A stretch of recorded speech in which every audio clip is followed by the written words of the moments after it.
What's up? What's up? What's up? What's up? What's up? Good to see you. Good to hear from you. Hello. Get this little track going. Sancool, Dario Klein, Haley, Finivel, etc., etc., etc. What's up? What's up? What's up? What's up? What's up? Atrioc, hold on. The Bills are choking. I was gonna make a football joke, but I don't know enough. I was gonna be like, isn't that standard? Like, isn't that what they always do? But like, I don't know. Are they good? I don't know, dude. Like, I was trying to fit in, bro. I have no idea. I've got no fucking idea. Digital Dylan, thank you for 33 months. Hey, Atrioc, it's me, your best friend Dylan. How are you doing? And you know we're best friends because we communicate through sub messages. That's how you know. That's how you know. That's like the best way to stay in touch with somebody who you're a longtime friend with. The Librarian. Thank you for the 6 months of tier 1. There is no way he's marketing on a damn Monday. The alliteration, I can't. Not the first time I've ever done it. Not the first time. Riley Roses. Thank you for the 19 months. 16 months. No, 19. Ethrox, thank you for the 9 months. Cool Master with the Prime. Pat is Gamer with the 3. Closet Femboy Gaming, thank you for the tier 1. Welcome. Young Diablo 6, thank you for the tier 1. Cousin 404, thank you for the 24 months.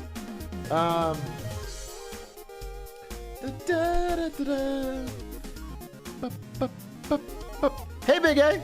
I translated your "Was up Beijing." Sorry, wait, what?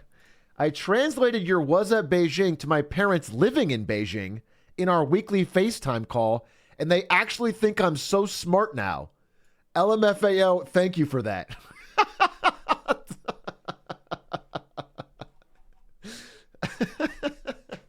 Cool. Congrats. Cool. Congrats. Hey, just hit plat in Valorant, and it's all thanks to your coaching off stream. Couldn't have done it without you. No problem. Absolutely no problem, King. That's what I'm here for. I do the on-stream marketing stuff, boring, and the off-stream, alt-stream Valorant stuff. That's where the real fans are, okay? That's where they see me in ascendant, and I fucking just roll and smoke these kids and teach how it can be done easily. The trick is to push B site. Write that down. Push B site. Thank you for the raid, Ludsy. Thank you for the raid, Ludsy. Watch out with the spam. It will auto ban you. That's just how it works. It's already working. Hey, Rats Hollow, first-time chatter. Atrioc just started uni. I'm studying marketing because of you. You're a first-time chatter. Bro, what if you watch today, you see that I'm a psycho, and you've already chosen your major? Bro, you don't know what the editors do. They can flip the whole thing around.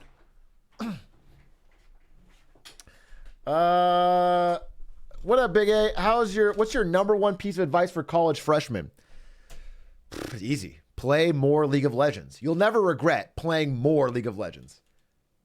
That's what I always tell. I always tell anyone coming into college is like, you always have time later in life to make friends. You always have time later in life to try new things or to join clubs or to get out there, find out more about yourself. But you can do that anytime. But the 4 years of college is the best free time you'll ever get to really grind League of Legends. Really grind. And what I would also say, and this is some advanced knowledge here, is if you get above, let's say, gold, consider dropping out to go pro. League of Legends esports is a high growth industry, high growth viewership. It's the better years are ahead. Okay, so try to get involved in North American League of Legends if you can. And if you're better than gold, you're good enough. You're good enough to start going pro. Cool Master, thank you for the prime. Hemeister, thank you for the 8 months. Hold me down, Santa. Thank you for the 2 months. Skaden, thank you for the prime. Nifty fellow, thank you for the 2 months. Sorry I'm a little late, everybody. I'll be honest, I'm not sorry. I always like to start by saying I'm sorry because that's the normal opener, but I'm not sorry. I'm not sorry because there's a lot of stuff. This is a ridiculously packed episode, and I'm unsure. I don't know how to even approach this. There's so much news in the past week. Fun business news, interesting geopolitical news, hilarious Hollywood dunking news, and then we're also on 9/11. There's some news there too. So I didn't know how to fit it all. I'll attempt to. We'll see. I had to cut some stuff. We'll see. Hey, Big A, I know you get a lot of people. I know you get a lot of people saying they are studying marketing because of you, but I'd like to thank you for inspiring me to pursue my real dream of becoming a bald hitman. Congratulations, sir. Congratulations. Good on you. High growth industry.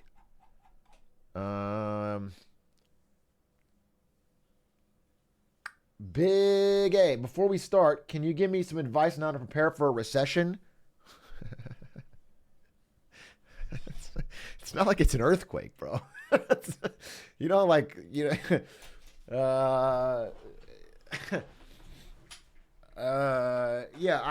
I always say is what I tell anybody anytime is, if possible, this is the big caveat. If possible, avoid debt. Avoid as much debt as you can. The worst thing is to be locked into shit that you can't pay. That is what causes the snowball effect. If possible, try to find as little debt as you can or pay it down.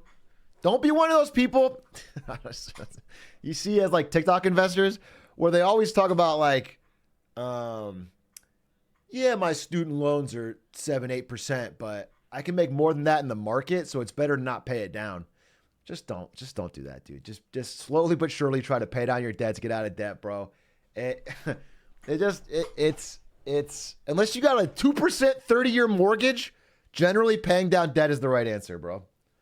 Take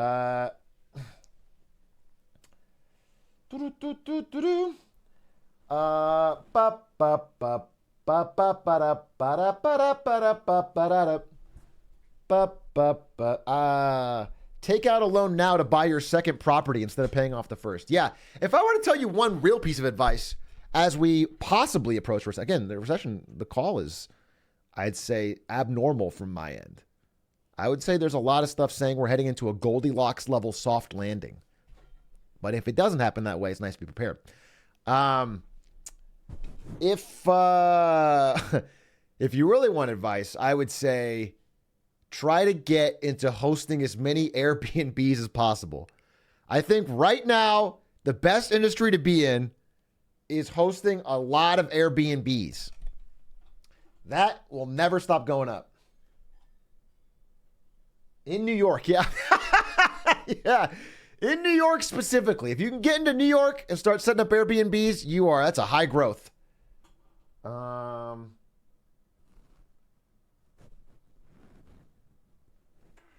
Big A, did you hear about the Somali pirate markets? No. I didn't.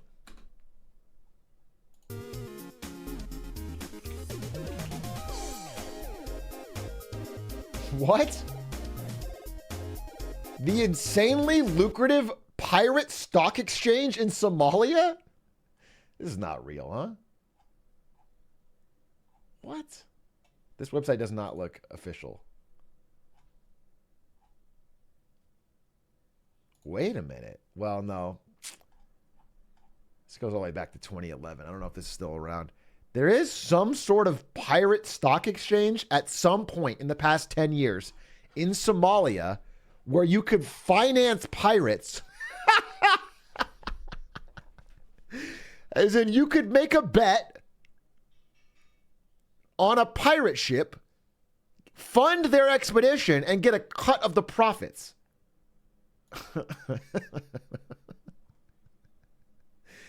That's crazy.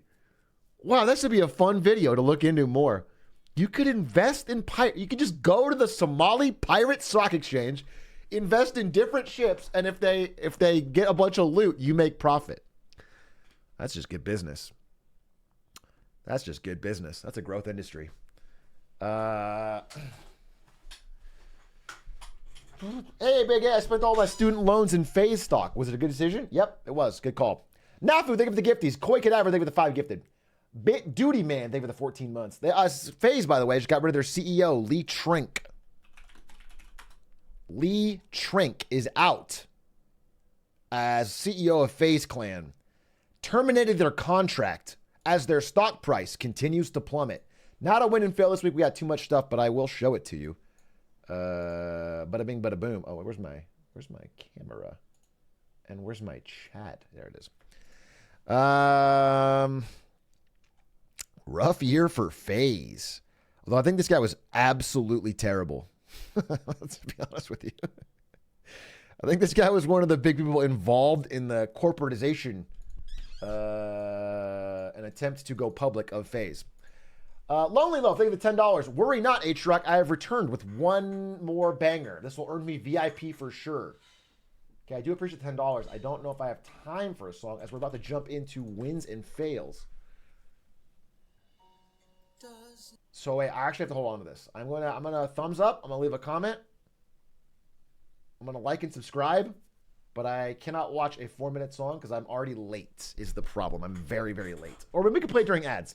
We might be able to play during ads. What is the best FaZe stock right now, Big A? What does that question mean? What is the best FaZe stock? Do you think there's multiple FaZe stocks and you have to pick the best one? Help me wrap my head around that. What?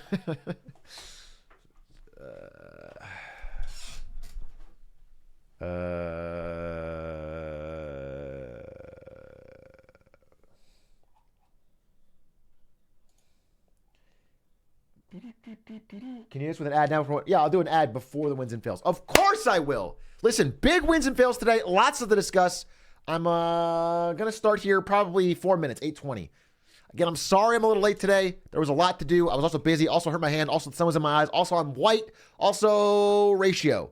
Okay? I have a lot of problems that I had to deal with before today. My leg hurts. Yeah,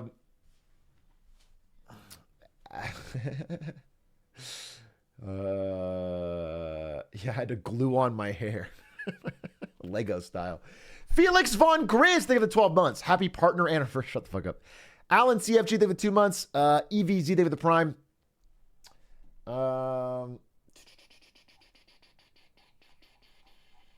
Did I cover it all? Any other questions? Half bisexual, honorary Latino. That is true. Those are both true about me. I am an honorary Latino. What is on my shirt? My dog. I already made this for me. It was my classic Marketing Monday fit, actually. It was this shirt and this jacket, but I'm going to say something bold for a second. I want to say something a little bit brave. I think dogs are cool. I think dogs are like fun and like they're a benefit to humans. People like them. That's what I'll say.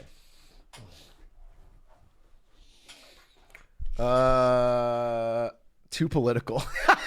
What happened to my streamer? When did he get all fucking political?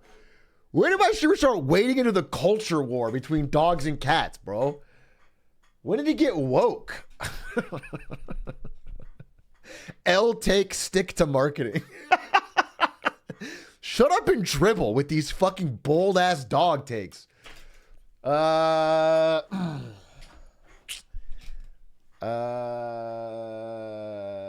Chevy Sag. I like cats too. Atrioc, are you going to play the new Mortal Kombat on Thursday? Certainly I will not. You can count on that. I like to set firm promises on the stream and always keep them. I can tell you for sure I will not be playing Mortal Kombat on Thursday. You can set your watch to it. And that's the reliability you can come to expect from Atrioc and Atrioc Incorporated. All right, here's the deal. Fuck. Man, I just got a general sense that I'm like missing a slide. I got a general sense that I'm missing a slide. There's 104 of these bad boys, and I don't know that I put them in the right. Yikes! I gotta hire somebody. But not pay them. I gotta hire somebody, but not pay them. Does anyone want to do this for free? In fact, well, actually, wait. Does anyone want to pay me for the privilege?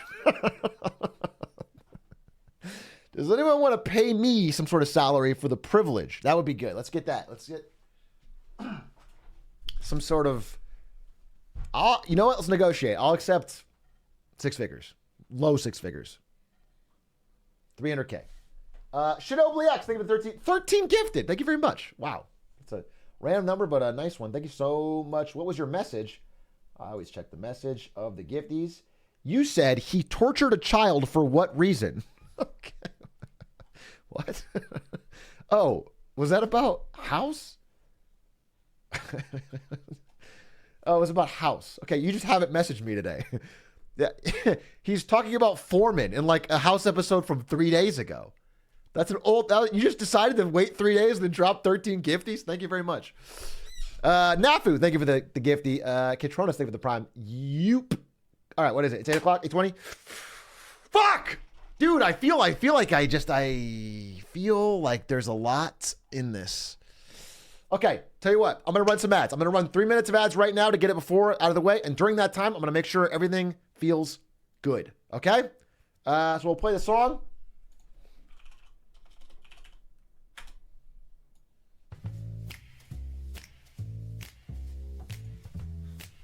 And just listen to the music and vibe while I check all of this stuff. Feeding time for Daddy Bezos. Sacrifice the poor and unsubscribe. While they watch their advertisements, we'll kill some time and pretend to care that they can't see this. God, they're suckers, they all forgot to sub again. Streamers need your money, so cough it up, 'cause they're our friends. Rent's not even that expensive. Student debt's not a financial drain. There's no excuse for not subscribing, which is a crime much worse than murdering. Still on an ad break. Facts. Stop the presses, these fools forgot to sub again. Streamers need your money, so cough it up, 'cause they're our friends. Everybody can get $5. Just don't waste your cash on food. You don't need to feed your family. This content will get them through.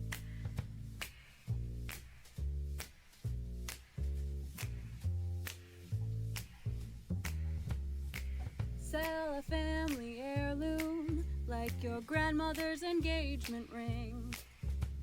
Family memories are worthless, and gifting subs will make you feel like a king for like 5 minutes. Stop the presses, these fools forgot to sub again. Streamers need your money, so cough it up, 'cause they're our friends.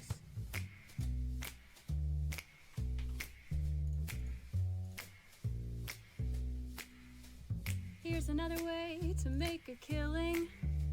Invest in Herbalife with me. I'll even let you join my downline. Long live multi-level marketing. Still on an ad break. Stop the presses, these fools forgot to sub again. Okay, I'm ready. Need your money, so cough it. The ad's still going? They're our friends. I never know. Now you've listened to my story. Here's the Hey, proof babe. that I have. Hey, babe. Any Joelers? It's okay, I don't need the jeweler. Babe, you always. I'm just here to drop off food. Bad time for food, actually. Oh, you can Just about. here. Just leave it there. I'll eat it after. You want to say hi Well, that's how for Marketing Monday, and of course a happy 9/11. Never Oh. forget. I'm saluting off screen. They can't even see it. Okay. All right. I love the chicken walk. Your shirt does say "babe" on it. Oh, it does. Bobby. All right. Thanks, All right. babe. Appreciate it. Yeah, I'll go on dip into that. All right. Okay. All right. That looks so good. I know. She a queen for real, for real. And I want to eat it. Fuck. Okay. Ladies and gentlemen, without further ado, welcome to Marketing Monday. Let me get you to do one thing for me. I know you watched ads. I appreciate that. But more importantly, by the way, I think that was Maisie. Hey, Maisie.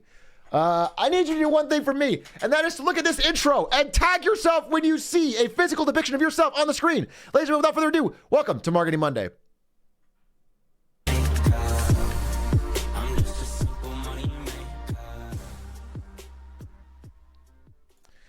Ladies and gentlemen, what is up? Welcome to Marketing Monday on Monday, September 11th, 2023.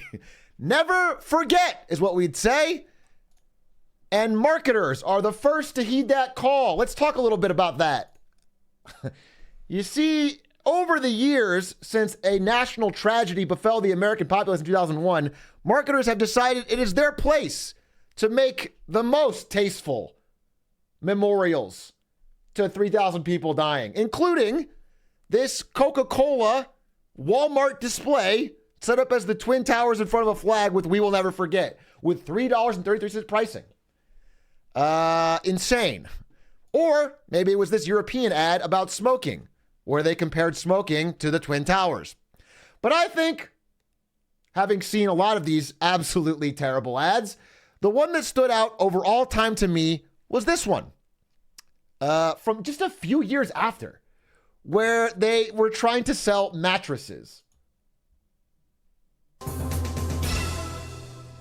Right now, you can get any size mattress for a twin price. Full mattress? Twin price. Queen mattress? Twin price. King mattress? Twin price. Store-wide sale all day long. Whoa! Oh my God. We'll never forget. I have to pause there. That delivery of her saying "we'll never forget" is burned into my brain for like the past 10 years. It's like she thought that that little smirk and that would save it, would make it tasteful. It's insane. It's insane. It blows me away. It blows me away. She really thought that was the crux. That was the acting that we needed. Anyway, I thought, it's been a few years since they've seen anything like this. I think all the companies involved, all three of these companies, got significant public blowback. And you had to apologize and take down the ads. And so I thought no company would make that mistake again. Well, let's start out this week with a big wrong from me. Because as of today, Monday, September 11th, DraftKings created the 9/11 Never Forget Parlay bet. Where if all three New York teams win, you get like a bonus. Absolutely insane. The blowback was immediate. They apologized, took down the bet, and got smoked for it on social media. My understanding is it did not hit. But speaking of gambling, I don't want to talk too much about 9/11 on 9/11. I just wanted to say, I don't know when marketers will learn. But speaking of gambling, I've realized that I am doing too many fails on this show, and I get a lot of pushback for it. Too many fails, they say. Have some upbeat wins every now and then. Bring some people some joy. So I decided I don't want it to be my choice. I don't want to have to choose win or fail. So I had Billary Squinton, a member of the community, create a new system where it'll simply gamble to figure out who goes first. Do I start with a win or do I start with a fail? Let's find out.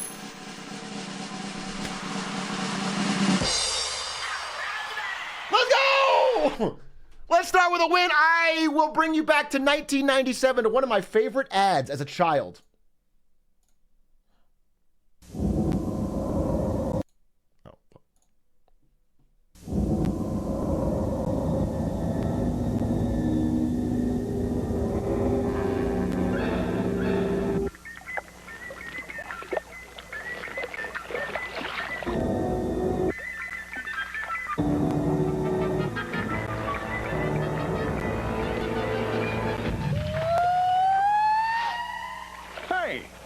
Where's the cream filling? Now that's the stuff. Hostess. If you are 4 million years old like me, you probably remember Hostess. That's the stuff, a popular snack. They make Twinkies, Ho-Ohs, cupcakes, and more. Well, guess what? They had a big win today because this might look like a crypto stock or a meme stock that just surged by like 40% in a day. It turns out it's not. It's the Hostess company who were just bought by Smuckers for $5.6 billion. Now, this is well more than Hostess was currently worth.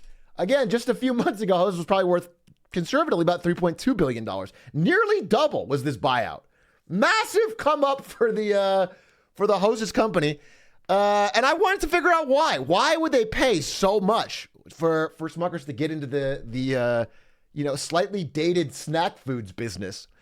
It turns out, first of all, Smuckers has been on an acquisition spree, which, if you don't know, every single food company that's left in the world, and especially in America, owns basically 900 brands.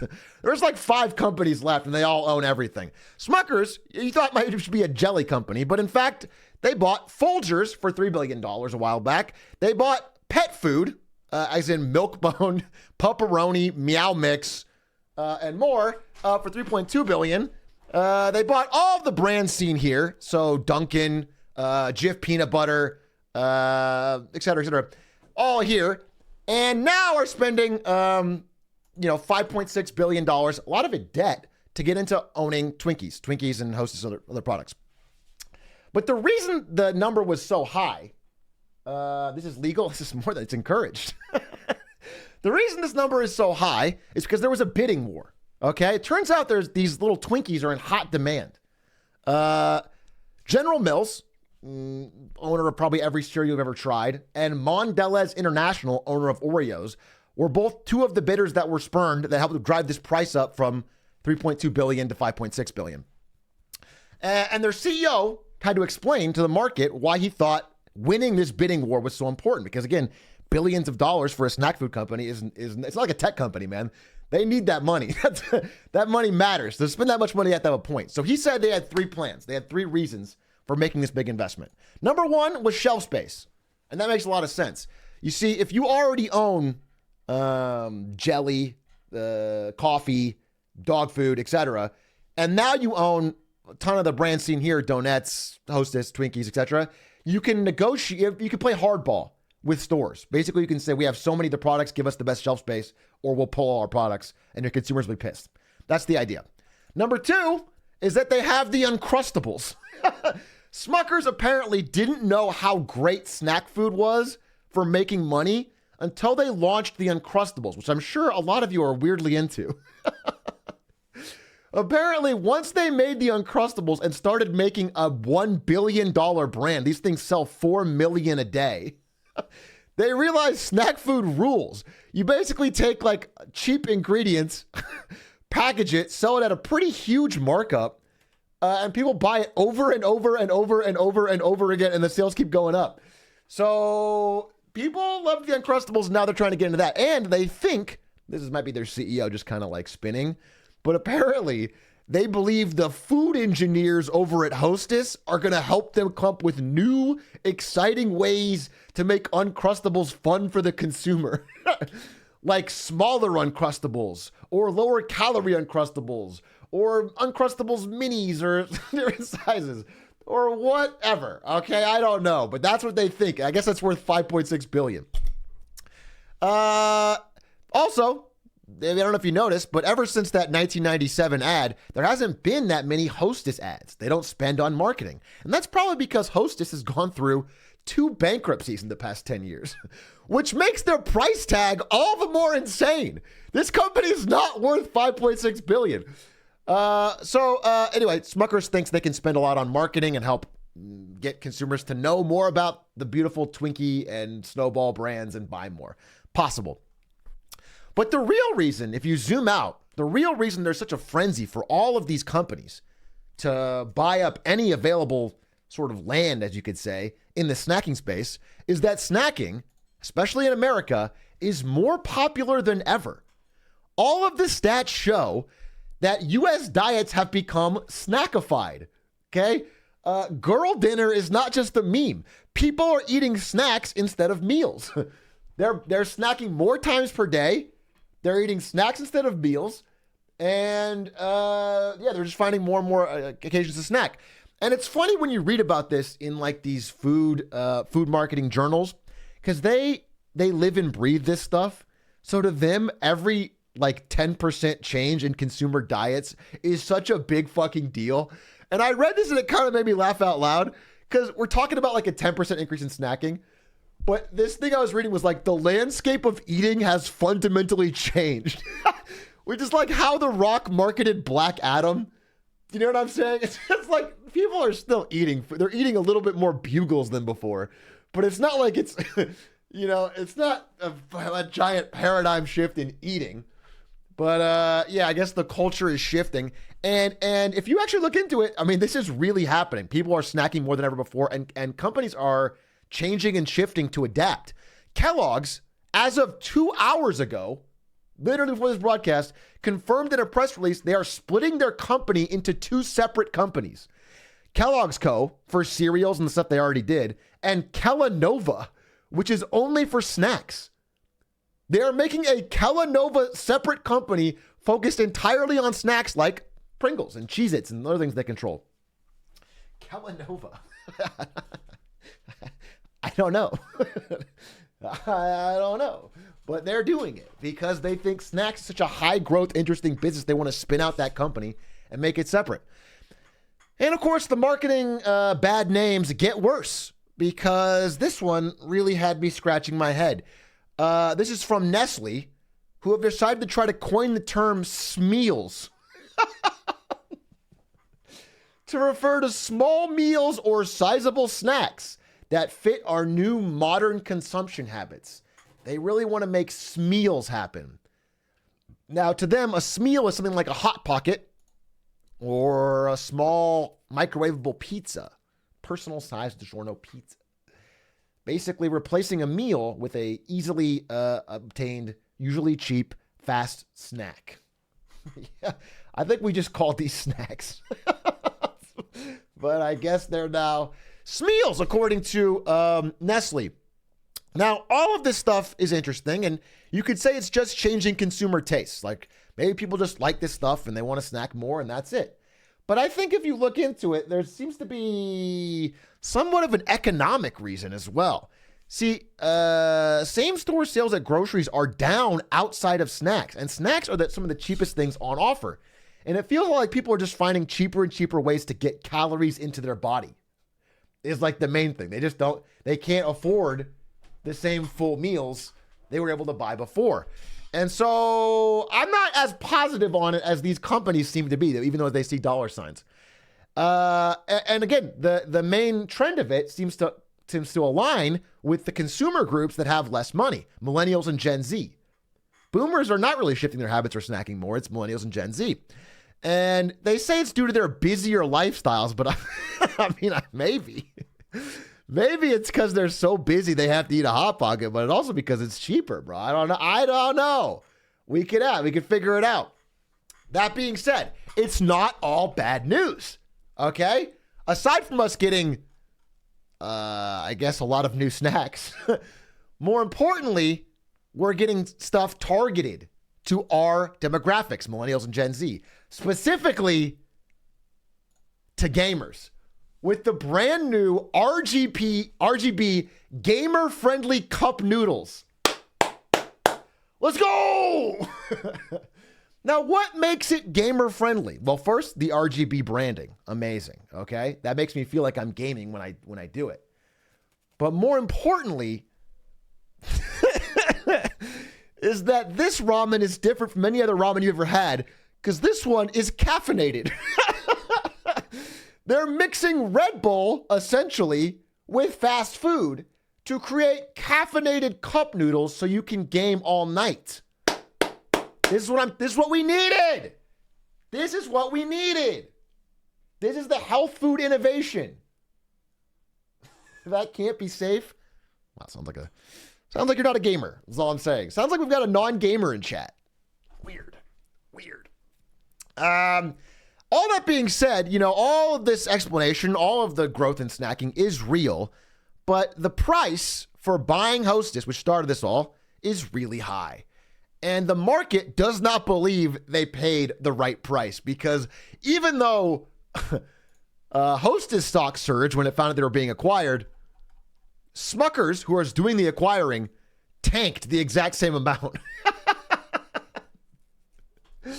Basically, everyone who owned shares thought it was a pretty fucking dumb idea to take on 900 million plus of debt to buy Twinkies and Ho-Ohs and try to sell. I mean, you have to be able to mark that up to make them worth more than they were before. So anyway, we'll see how it plays out.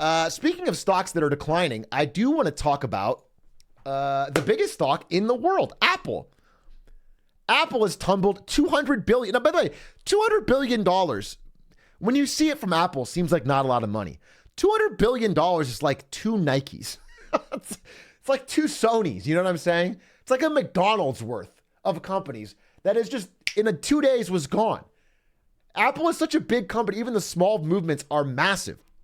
Apple has tumbled $200 billion in 2 days because of a Chinese crackdown on iPhone use. Now, let me set the stage here. See, Apple is the world's most valuable company. It is currently worth more than Tesla, McDonald's, ExxonMobil, Samsung, Walmart, Disney, and Nike combined. And it's holding up a lot of the market. You see, this year we have not had many stocks go up other than the Magnificent Seven, largely led by Apple. Apple, one of the biggest leaders. And it's been on continued growth on sales of the iPhone. But now China, in response to tech blockades from America, has been cracking down on iPhone use for government officials. Now, you might not think that's that big of a deal. Again, government officials can't be that many people. But it turns out there are so many state, first of all, employees, government employees, and state-controlled businesses in China. This reflects almost 60 million people. potentially 60 million people that can no longer buy iPhones, which is a lot of people that can no longer buy iPhones in China.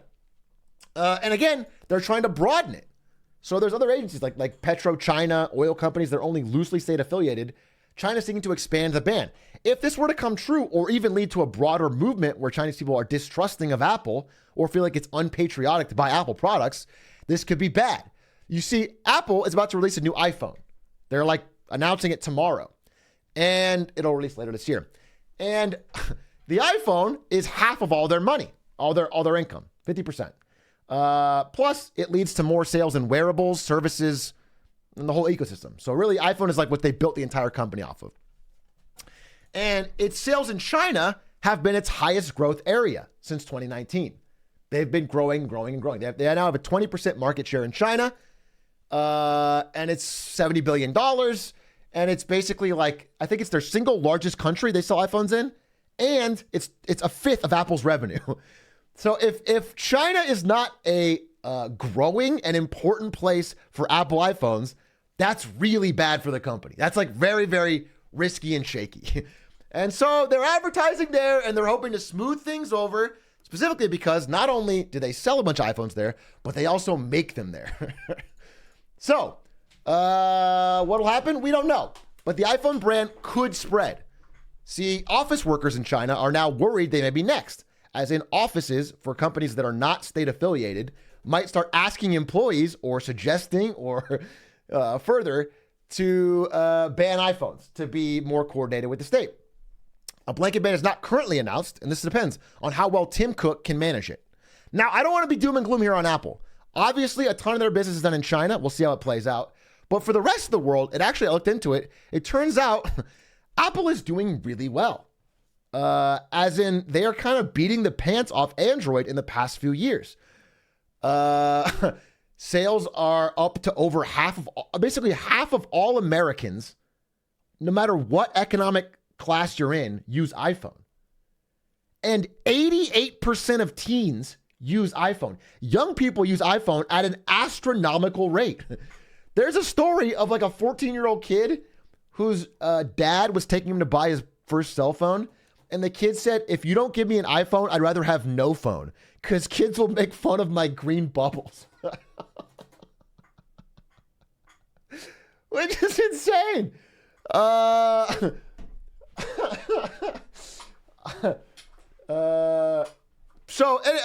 The sales have been up, is what I'm trying to say. In the past few years specifically, Apple has made significant inroads. And every year it slips a little bit more because it turns out that once you get into the Apple ecosystem, it's very hard to get out. Something like 94% of Apple users say they won't switch, and only like 89% of Android users say the same. So every year, a few percent keep switching over and over, and iPhone continues to grow. Now, I don't want to make fun of them. Again, I am a lowly, poor Android user. They are announcing a big phone tomorrow, and they have put a $47 billion R&D budget into it. And as far as I can tell, they spent $47 billion last year on the R&D for this iPhone. As far as I can tell, the major innovation is to go from 172 grams to 171 grams, which is impressive. Okay? By the iPhone 170, we're going to be at a weightless phone, which is unbeatable. And Tim Cook, who, it shames me to say this, might be the only CEO in the world who is possibly underpaid, given that he manages the largest company in the world and is paid way less than people like David Zaslav. He might be underpaid. He is successfully managing to balance the fact that he needs China to not be mad at him while simultaneously moving a lot of production to India so he can be safe from restrictions while keeping iPhone sales continuing to grow year over year. He's doing a pretty decent job. I'll be impressed. And on the other side, despite all of these challenges facing Apple, as far as I can tell, the only innovation coming out of the Android side in the past year is that a few days ago, they announced they're changing the logo. They're adding a more cute robo guy and making the font a little different. They want to remind you more of Google and have more cute poses for, I forget the guy's name. He's like Robo-Droid. Robo-Droid. So, I mean, I can see why market share is slipping away. But Tim Cook, gray hair and all, is actually not in his 80s, but he's not the only old person working. I want to talk about a little bit about old people continuing to work, because it turns out more Americans than ever are working into their 80s. This could be teachers like this guy, garment workers like this guy, people working in some sort of political office, lovable streamers. All of these people in America are continuing to work well into their 80s, and the stats bear this out. You see, this is the percent change in civilian labor force by age. The light blue is the increase in 75 and over continuing to work in the labor force. You'll notice it was the largest growth in the past 10 years and is presumed to be massive in the next 10 as America continues to age and we have fewer kids because the fertility rate has dropped. We're going to have more and more old people continuing to be in the workforce. It's going to be a graying of the workforce. 70%. Now, there's a lot of reasons for this given in some of these articles I'm reading. I wonder if I could,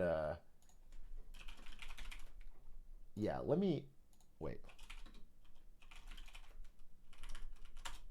Let me show you rather than try to explain it. So there's more reasons given. Some of them are people are healthier than they used to be. People are living a little longer. It gives old people a sense of purpose. Sure, Barons, sure. All of that. But I think more realistically, this one at the top is by far the standout, which is financial need. There's more old people than ever before, and the median retirement savings is about $150,000, which is not nearly enough to live your last few decades on in America. And it says, when possible, working longer can help stretch these dollars. People simply don't have enough. Even the wealthy, it shows in this thing, who have higher income households, They have about 535,000, which is not enough to sustain a decades-long retirement.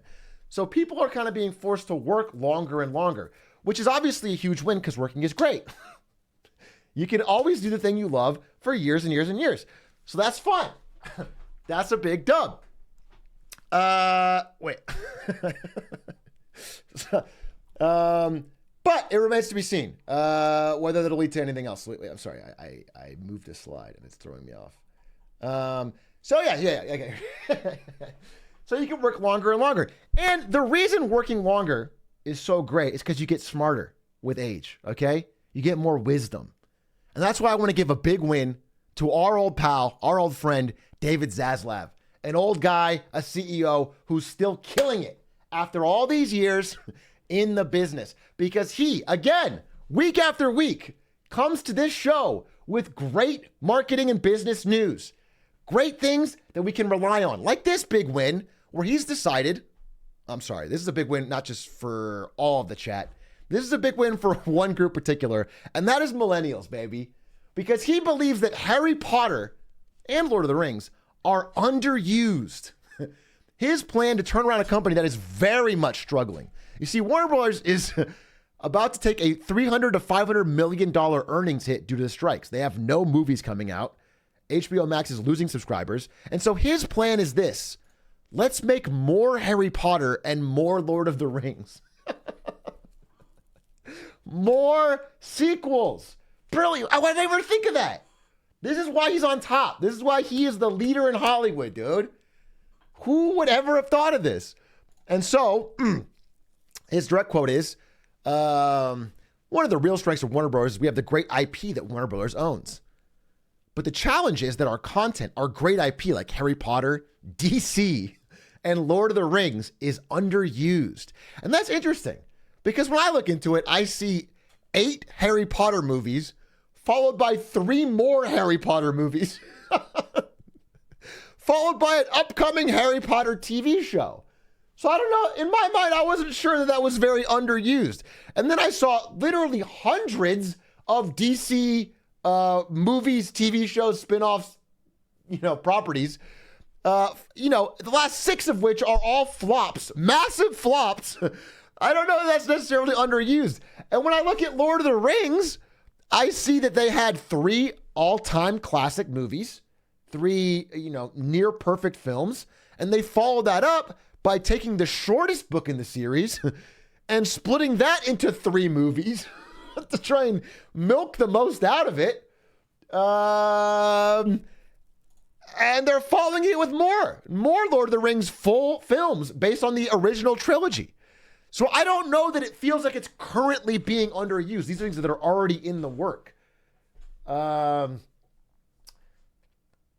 I don't see how he's going to squeeze more blood from this stone, but I'm excited to see him try. I guess I'm excited to see him try. I'll give him a win for his audacity. Now I am going to do something I have never done on this show before. Usually, when we get about to the near the end of wins and fails, I like to talk about China. I go to the Far East and I do a segment called What's Up Beijing.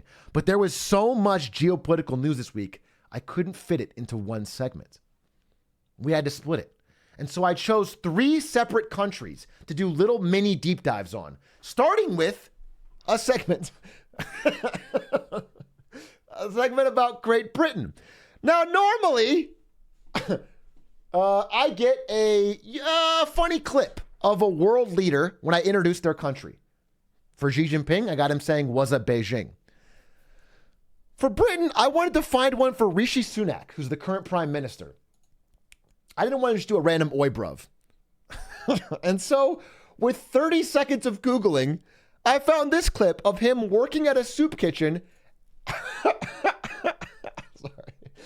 I found this clip of Rishi Sunak working at a soup kitchen. What question do you think he asked this man?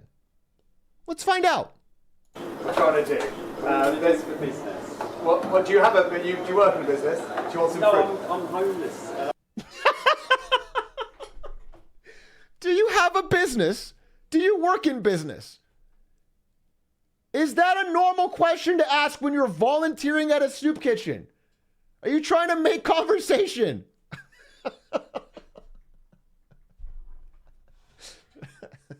So I'll call this, do you have a business? Here in the good old UK. Let's see what's been going on. Well, firstly, their second largest city, Birmingham, is going bankrupt because, because it doesn't want to give women any money, which I guess apparently they have been underpaying all female government employees for the past, I don't know, forever. And then they lost a lawsuit about that and had to pay them back wages to equal the gap. It can't afford that, and so it is declaring the entire city bankrupt. Oi, bruv. Tuesday, isn't it? And then, in other great UK news, there's been some strikes happening, and the UK government didn't like that. So they are starting to create a new series of strike laws.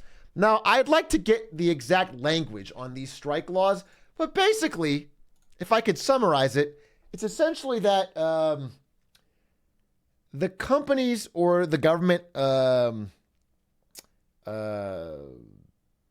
services that are being striked against can tell certain employees they are not allowed to strike. They can just make certain employees have to scab and work. And if they don't do that, they could be fired, terminated for any reason. And if a union strikes against the company and the company feels like it's lost profits unfairly, they can sue the union.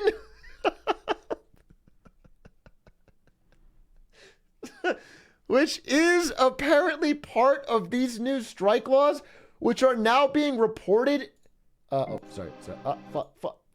Which are now being reported to the UN to try and get around the UK government and see if they can find some way to stop this. Insane. But that's what's going on in the UK, just a small thing. Now, country number 2, normally country number 1, I want to give a shout out to China in a segment called What's Up Beijing. No intro needed. They're not the main event this week. A couple big stories out of China. China, first of all, maybe banning clothes that hurt people's feelings, causing a bit of blowback. No intro. I actually don't have it queued up. I took it over. We'll add it for the video. China is going to ban clothing that hurts people's feelings. Now, what does that mean? Now, the pushback for this is pretty severe. Because the language on it, language on the new proposed amendment is so vague. It's basically wearing clothing or symbols in public that are detrimental to the spirit of the Chinese people and hurt the feelings of Chinese people. What could be counted as an offense was not specified. And it can result in tensions or a 15-day fine. Now, that's really tough to crack down on. Obviously, this is banned, but that was already banned. So this is an additional furthering of the law that has people concerned because they don't know if it'll be, I think the biggest concern is that local police could apply this at different levels of strength, and some might go way too far. For example, there's been censoring of men wearing earrings. There's been censoring of people with colored or dyed hair. There's been censoring of men wearing anything that could be considered feminine clothing. And all of those things would fall under the police's right. Not necessarily would always enforce it, but they'd have the right to crack down on it, which is, again, not a forward positive direction socially in China. Hopefully they back down on this. Again, they have responded to public outcry in the past, like with the COVID lockdowns. Remains to be seen. That being said, economic news, there's a win and a fail for China. I'm going to move pretty fast. We have to get to the other one, but win and a fail. Now, the fail is that exports continue to fall. As I've said, it's a rocky time economically in China, and overall exports for China have fallen for 4 straight months, which is not good for the world's factory. All right, this is the main driver of the Chinese economy, that in real estate, which is also doing badly, and they continue to fall. That being said, there is one export that is thriving, and I've talked about this before too. China is flooding the world with cars. Even as China's other exports falter, its car makers are seeing big increases in overseas sales for gasoline and electric vehicles. China is becoming an absolutely dominant player in automobile manufacturing. They are zooming past Germany. Germany's getting crushed. The main story that I found out from this was watching there was a Volkswagen executive, biggest automobile creator by volume in Germany. They have a new CEO, and he dispatched an executive to China to examine what was going on. And he's finding that VW, which normally had big sales in China, is getting absolutely leapfrogged by BYD, a local Chinese company. And Chinese electric car companies are smashing monthly sales records again and again. But at what cost? Yeah, but at what cost? And they're knocking on the door of Japan, which is the world's largest auto exporter. China is probably going to pass them and become number one. Now, you might not know, if you're American, I don't think you're going to notice this because China sells absolutely zero vehicles here in America. Like, there's just no exports here. But Europe is seeing an influx. Australia's seeing an influx. New Zealand's seeing an influx. All of these countries are seeing a massive influx of Chinese vehicles. And I want to talk about it because, there's, I think, a myth that I've seen online based on, certain angled footage and things like that this is not happening. For example, there is a video going around that China has these fields of unsold electric vehicles. This is 100% true. There are thousands, if not millions, of electric vehicles unsold. Most of these, though, are from 2017 because China, as you may expect for a company where EVs are so rapidly growing, has like 400 EV brands, and a lot of them suck. A lot of them are getting startup funding, they're getting government money, they're making EVs that don't sell, and they're getting destroyed. 100%. But the companies that are winning in China are becoming more and more powerful, and they are selling EVs globally at a great cost. So I think that's, and also the battery technology in China is proving to be better than other countries that are trying to do battery technology. Specifically, Ford tried to make their own batteries, couldn't, and is now licensing China EV battery technology in their own EVs. Like, it's happening right now. Like, built Ford tough American EVs are using China battery technology. I think people should just know this is a real thing coming out of China, is that their car manufacturing is big. And I think Germany, when I read the Volkswagen article, is noticing it the most because they have the most to lose. Again, Detroit and American auto manufacturing has already been leapfrogged for many decades. They lost kind of back in the 80s. But Germany relies on automobile manufacturing, and they're getting crushed. So they're trying to figure out what they can do. Basically, what they said was, on the low end, China's like cheap EVs are crushing them. And on the high end, Tesla is making Audi look like not the cool car anymore. Like, high-end consumers are buying Tesla over Audi. So they're getting squeezed from both sides, and they're finding it to be harder and harder time. So we'll see how fucking Germany deals with it. Now, it's a bit of a black eye to Germany, and that is appropriate because this is their leader right now who got into a, quote, jogging accident and is now a pirate. This is German leader Chancellor von Scholz, who is now a pirate, seen a few days ago, meeting with Indian leader Modi, who is appropriate as we go into our third and final geopolitical segment. What's New Delhi? Namaste. Namaste. And hello to India. This is such a great honor. Can India lead the world? Why not? Ladies and gentlemen, namaskar.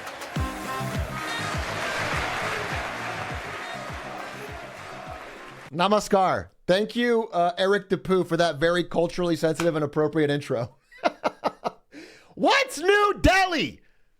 Turns out it's a pretty big fucking week in India, as they are the leader, or they're hosting the G20, a collection of the biggest economies from around the world, hosted in New Delhi by their leader Modi. What's going on in New Delhi is pretty impressive. Let's watch a couple highlights real quick. Oh, fuck.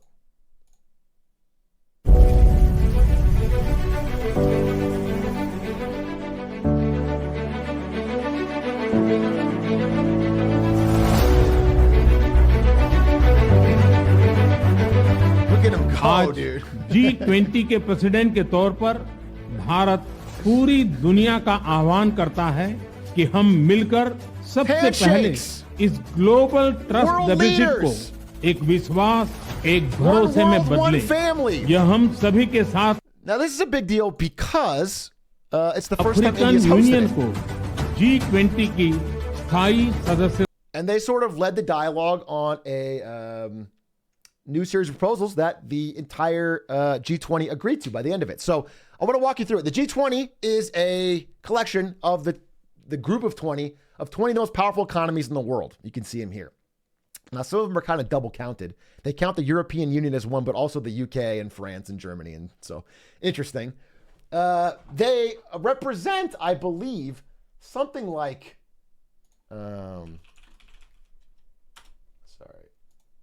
they represent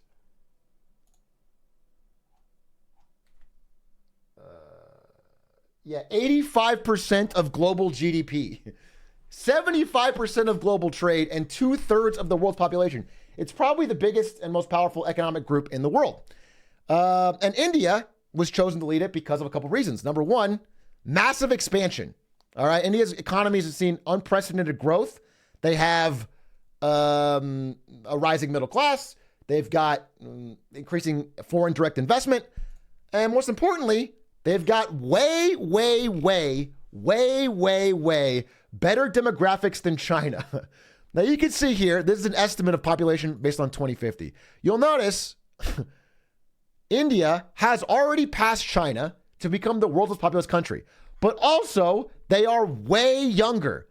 Now you can see how lumpy Chinese demographics are. This is partly because of the one-child policy and partly because they've had a dramatic drop in birth rates.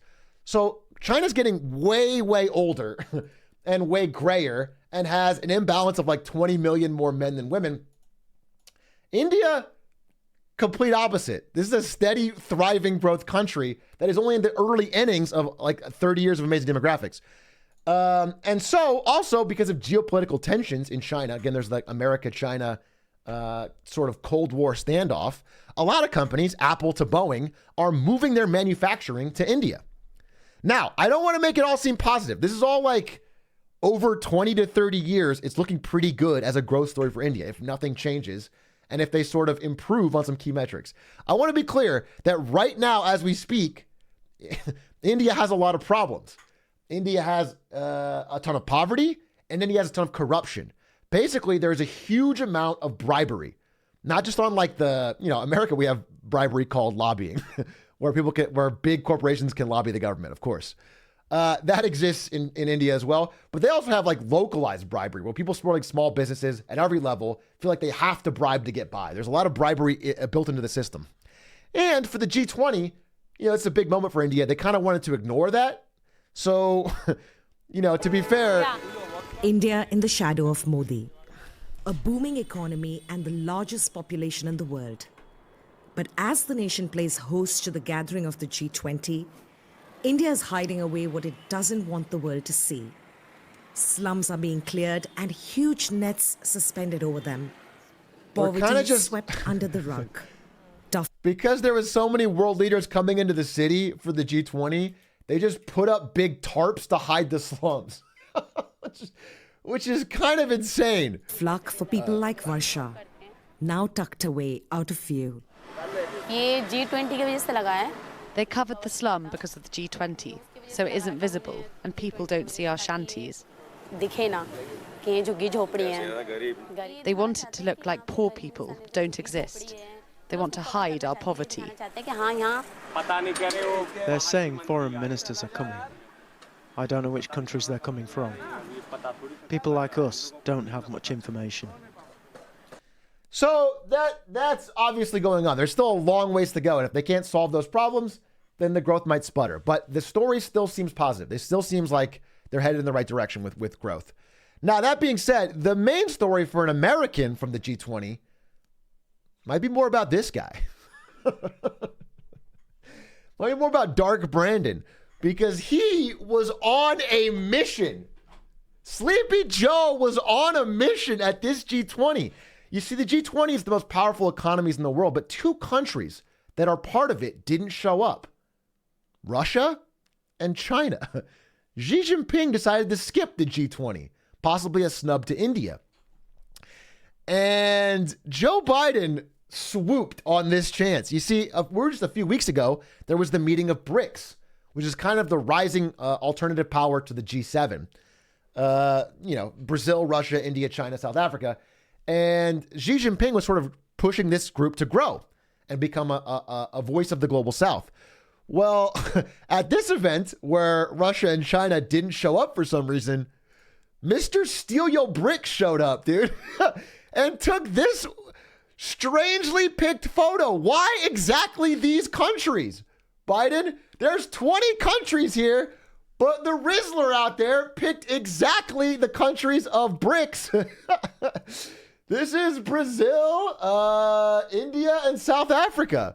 The other three, along with the United States, basically he also tweeted this. He tweeted this, basically creating what you might call Bussy, B-U-S-I, a counterbalancing force to BRICS. I don't know. I feel like he's trying to make Bussy happen. And I think he's choosing the right time to do it. Again, there was some dissatisfaction from India that Xi Jinping refused to show up to the G20 when it's sort of their year. Again, a different country hosted every year. This was India's year and China didn't show up. And there's a rising amount of unfavorable opinion. Again, in India, over 60% of respondents said they had an unfavorable opinion of China. And it's about half in Brazil. Russia, of course, didn't even report, but still pretty low. So, India right now is playing both sides, but seemingly, there's been an opportunity for the U.S. to swoop in and sort of peel them away from, I think, the BRICS plan that China was hoping they would take part in. Now, next year, this same thing might happen even more exaggerated because another growing economy, Brazil, will be hosting next year. I like this picture a lot because this is whenever you pass the ceremonial gavel from one leader to the one that's going to host it next time.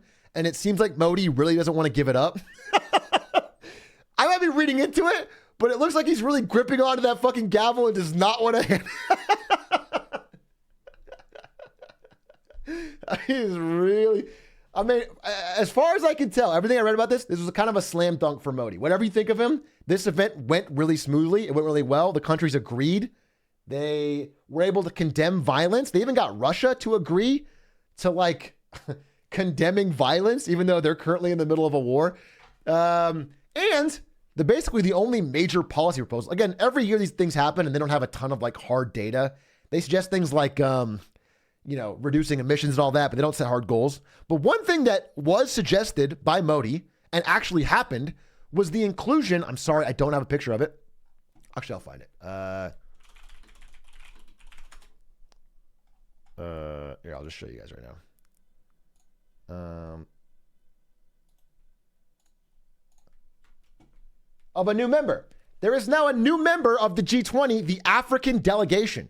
Basically, India said the global South needs more representation at the G20 table. And so now there is basically the European Union has a representative.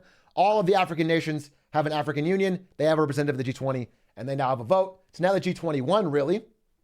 And this was, as far as I can tell, Modi's idea that he pushed for and got consensus, and it happened at this event. So it is progress to making the G20, viable in a future where the global South has more and more economic power.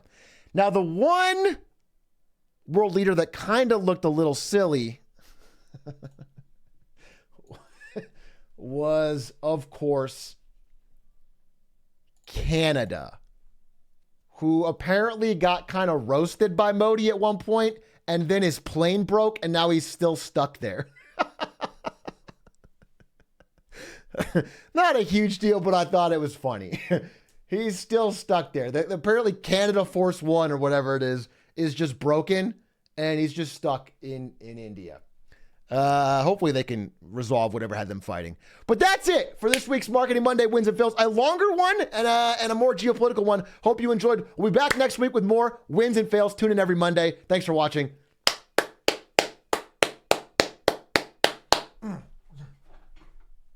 Hope you enjoyed. If you have any questions, I can answer. Again, I read a lot about this stuff, but I didn't. It was just too much I feel like I had to move kind of fast. So, yeah, any questions, I'm down to answer it. There's also more stuff I cut that we'll have for next week. Where's the battle report? Again, it's not an every week thing, but we do have more battle reports cooking. But, you know, it's got to be a length determined thing, you know. Battle report's kind of like when you need to fill time. Did Canada do anything there? No, I mean, most countries don't, right? The G20 is more about a symbolic meeting, getting your voice heard if you have like something amazingly urgent. But I think all they talked about was the war in Ukraine, which they all condemned and tried to find a way to reduce. And then they talked about reducing global emissions, and they talked about including Africa in the thing. There wasn't too many hard. There wasn't like, you know, it's more about individual meetings between the leaders than it is about like them all agreeing on one thing.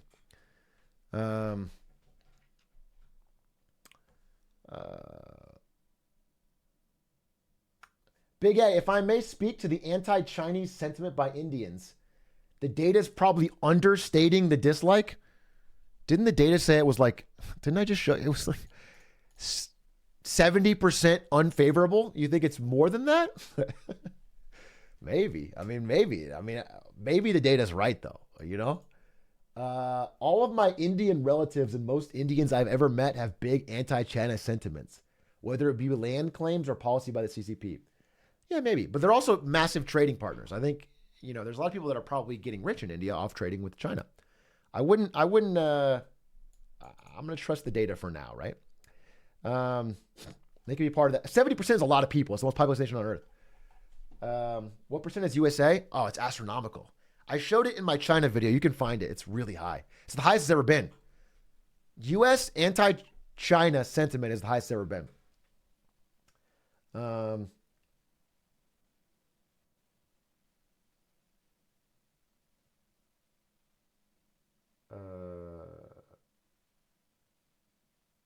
It's resolved now, but I work for Spectrum. Love to hear your take on the Disney conflict.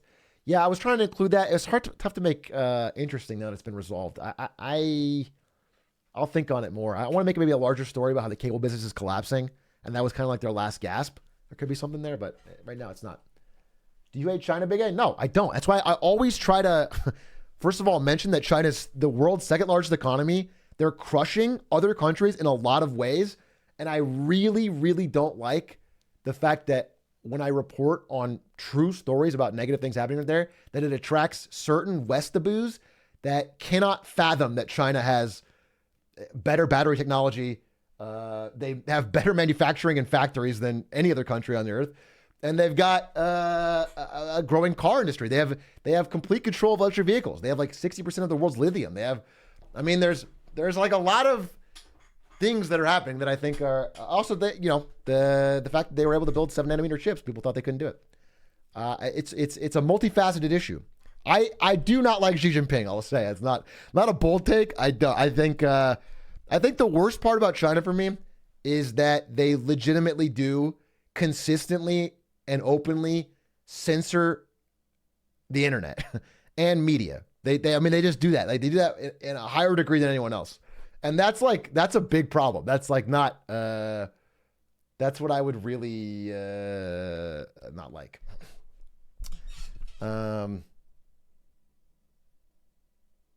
What's impressive about 7nm? What's impressive about it is that they couldn't make anything close to that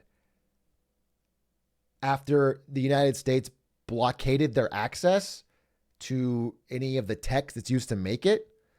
And so recently, China came out with their own Huawei Mate 60 phone that has a 7nm chip made in China, which was thought to be years away. Now, I mean, this has been hotly investigated.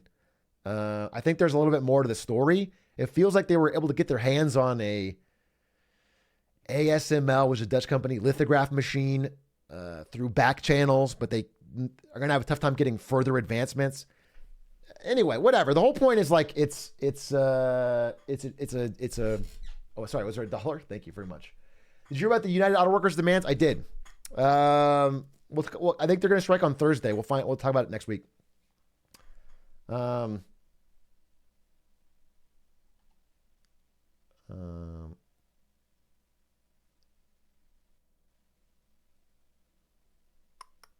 Did you talk about Google yet? No. Google antitrust is a big story for next week. I'm waiting for more details this week.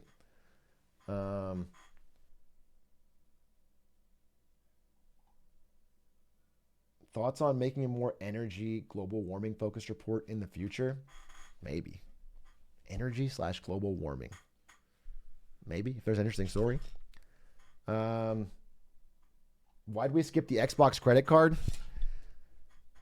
There was too much. I actually had to cut. I cut a pretty interesting story about. Well, I'll save it. It's for next week. It's a very interesting story that I was going to lead into the Xbox credit card, but I cut it because there's just too much. I would have been talking for 3 hours, and that stuff's pretty evergreen.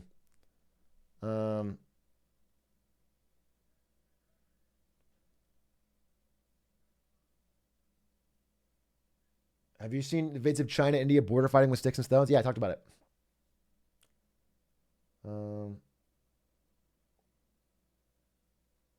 You should do one about the Greek financial crisis. I think that's a super interesting time, especially for the EU. I think, I think it would be worth talking about, but it's not going anywhere. It already happened. It's over. So it would be like a full video that I would do separately. Alibaba CEO stepped down. Yup. Although, here's what I remember. Alibaba was supposed to split into 6 companies. That was the big plan. Jack Ma said Alibaba was going to split into 6 different companies. And they haven't said anything on that. And I'm trying to understand what the follow-up is. Have you seen anything about the newly discovered lithium? Yeah, so we talked about EVs, right?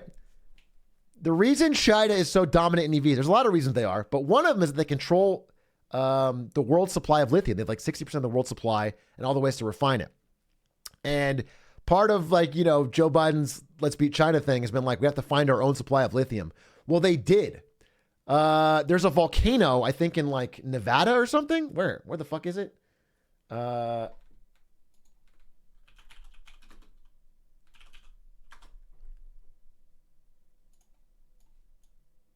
It's in Nevada and Oregon. The border of Nevada and Oregon apparently might be the largest lithium deposit ever found. The largest lithium deposit in the world. Kind of a massive come up.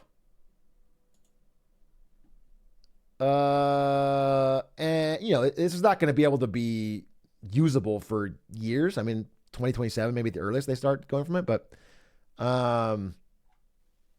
could drastically shift EV supply chain, global geopolitics. I mean, it's a very interesting discovery for America, especially as they try to compete in EVs. How is SoftBank doing after a few months? SoftBank is preparing to launch the gigantic IPO of a company called ARM, which makes most of the world's chips. They make the chip designs. And it might be the first profitable thing that SoftBank has done in a minute. NVIDIA tried to buy ARM. When I was there, it was a big thing. When I was at NVIDIA, we tried to buy ARM to make like this fucking mega chip monopoly. It got blocked by China, who did not want an American company basically having the best CPU and the best GPU designs. That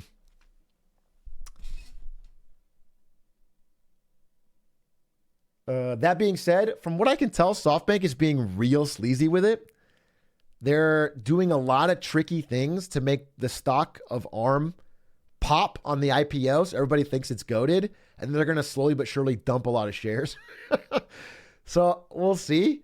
We will see. But so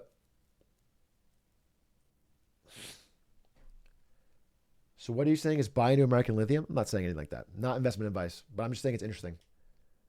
Did you see Theo Vaughn's video against Cast Media? Yeah, I did. Good on him for calling that guy out. Yeah, if you guys don't know, there was a podcast company scamming people. They were doing what a lot of companies do. A lot of like esports teams did, and what a lot of like streamer agencies did, which is where they just take, like they'll say, okay, you're going to do an ad read for Doritos. They're paying $10K, but then they're not. They're paying like $50K. And they just take that $40K difference and they keep it and they tell you they're getting paid $10K. They just kept lying to their clients and keeping the difference. Or in some cases with this company, they would just not pay. They'd just be like, yeah, you're going to get paid $10K, and they pay them $5K. It's like the rest is coming. They're scammers. They're bad. And they did it for a long time. And then Theo Vaughn sort of led the charge by naming their CEO publicly and saying this guy's a scammer and a cheat. And now everyone's coming out of the woodwork and speaking about it. Yeah, super scammy. Watch out for it. Happens with esports players all the time. Esports players did it all the time, where you'd be like some Fortnite kid who gets famous, and they're like, yeah, you're getting famous now. You know what? This brand's going to pay you $2,000 to do an ad read. And the brand's paying like $28,000. And they just keep the difference, bro. And the kid doesn't know because the kid's fucking dumb and he thinks $2K to fucking talk about Skittles or whatever. Yeah, that shit happens. So, be careful. The middlemen. At max, you should be taking like 10%.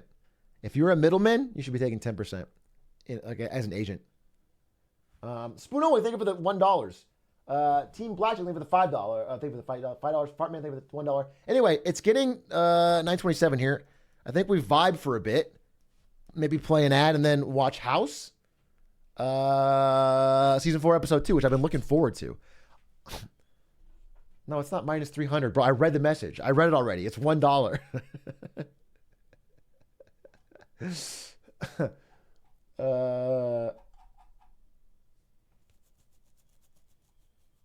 What would be the long-term and overarching consequences to the U.S. economy if Apple stock continues to decline? It would be bad, because when one of the big 7 tech stocks goes down, the other ones follow suit every time. It happened even with Apple's $200 billion decline. The NASDAQ was down. If, for whatever reason, the China ban expanded or continued or grew, or Apple reported lower sales numbers, it would be bad. A huge part of everyone's 401k now is Apple, because they buy the market on a weighted basis. So a lot of people just own Apple through their savings, through 401ks. Anyone investing in ETFs, it's bad. We need it to go up. It has to stay going up.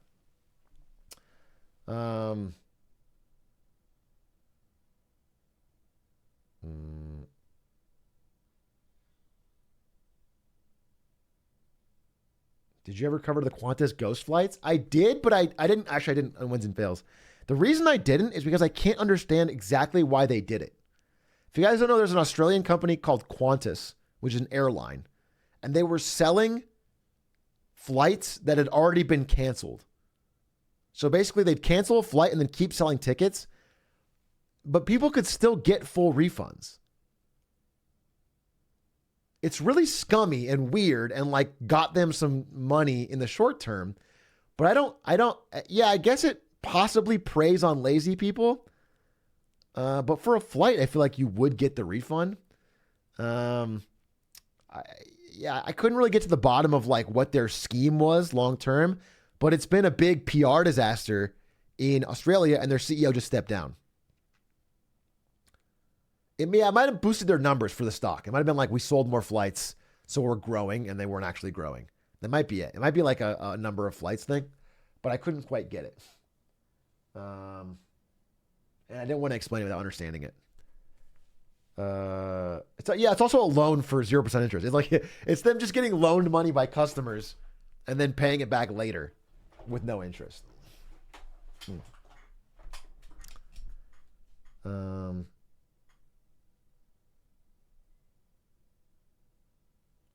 What stops the creator from hearing about the ad read for the brand and going directly to the brand? Laziness. Bro, streamers are not going to go sit down in a meeting with fucking Doritos and figure out what their marketing plan is and what, you know what I'm saying? They're not going to do it. They're laziness. Actors, same way. The middlemen handle all of the emails and the paperwork and the negotiation, and they get paid 10%, which is a fine agreement. It's just when they take more than that, they're cheating. They're stealing. Over the long term, do you think Apple and most of the big seven are doomed? No, not at all. No, I don't. I think it's very possible that there's been a bit of a tech stock gold rush bubble where they're overvalued based on their fundamentals. But these companies are all dominant players, crushing and doing really well. They're not doomed at all. If anything, other companies are doomed. These companies have infinite cash, and they keep getting into more and more industries.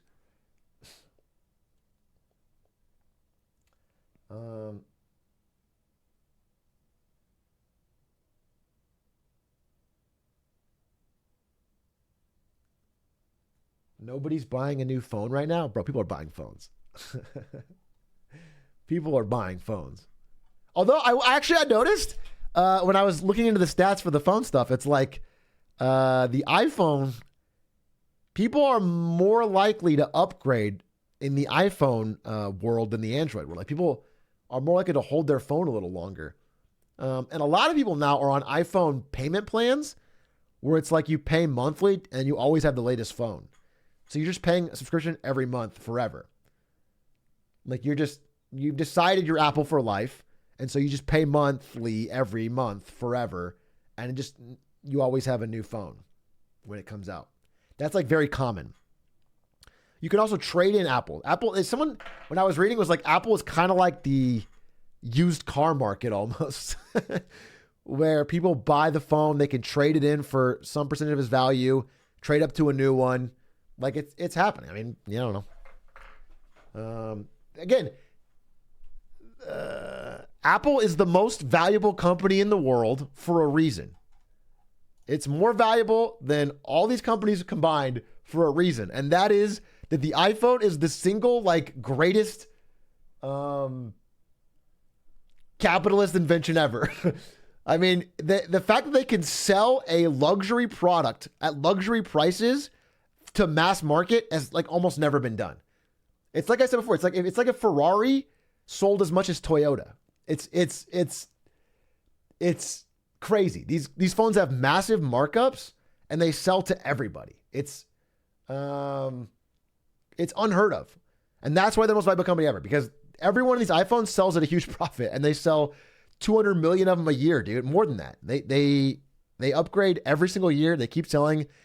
Once you're in it, you buy the services, you buy the wearables, you buy the watch, you buy the fucking earbuds. You're more likely to use an iPad, you're more likely to use an iMac. It's like they've created a money printing machine the likes to it no other company's ever created.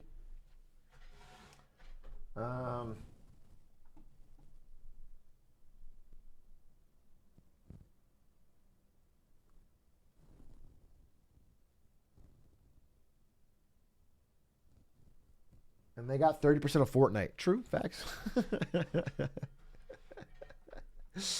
Speaking of which, where's the Apple VR headset? Later this year. Although I'm not super stoked on it. I mean, I think that VR headset's going to cost over $3,000. People are cutting back on purchases already. I mean, some people are going to buy it. Tech guys are going to buy it, but I don't think it's going to be a massive revenue driver for them for years. But we'll see.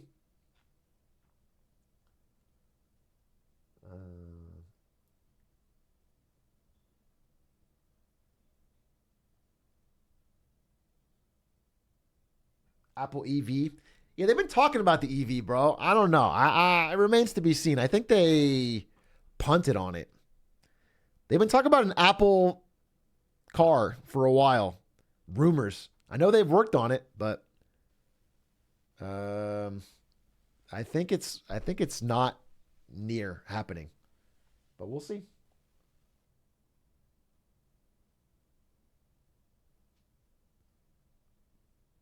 I think what they want is once cars go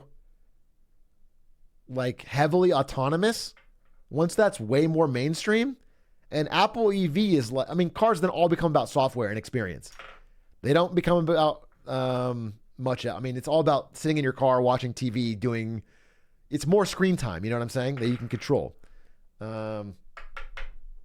So that's the eventual goal, but I don't know.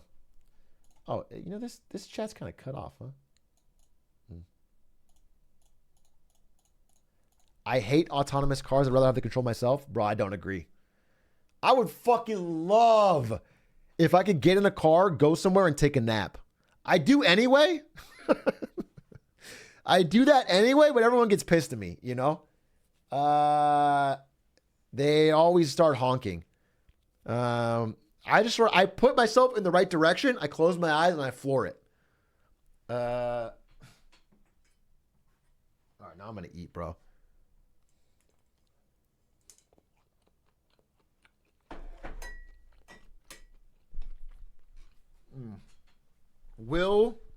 Bro, if you think, dude, in America, I will say it's 1,000 times more likely we get a robotic fleet of self-driving cars than we get one good train. Well, it's not going to happen, bro. They are not going to build nationwide high-speed rail. Get over it. It's not happening. But they are going to build self-driving cars that they can sell to us, that you can get into, that go on all the beautiful highways of this great nation, and fall asleep in, which is what I really want, or watch a movie in.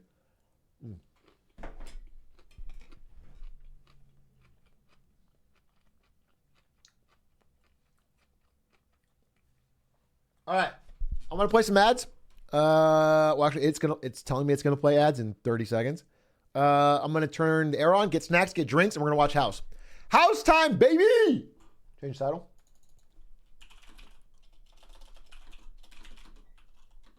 Season 4 has been absolutely hilarious so far. It's like a fucking Hunger Games of doctors. Get a Smeal. Please go get a Smeal. Get a Hot Pocket. Get a...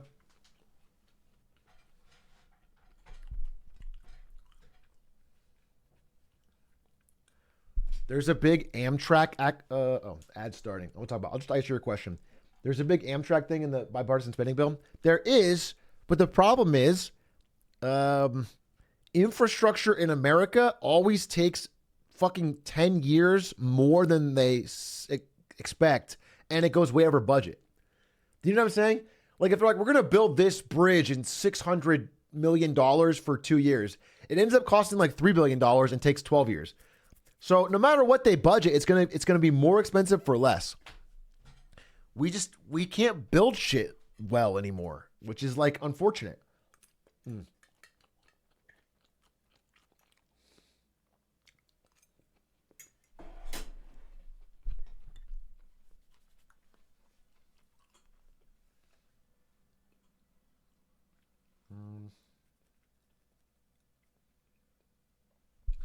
There's one out to Vegas coming soon. Maybe. I mean, I hope so.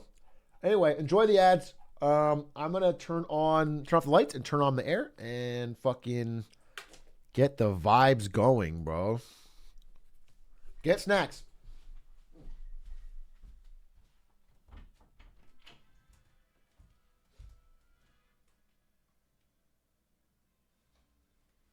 Too hot.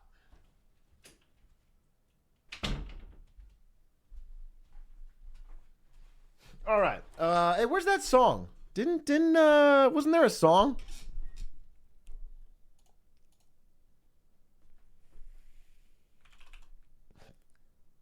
Not the Drop Spindle song, the other song. Fuck, I was gonna save it, but I forgot what it was. Lonely Loaf song. Lonely Loaf song.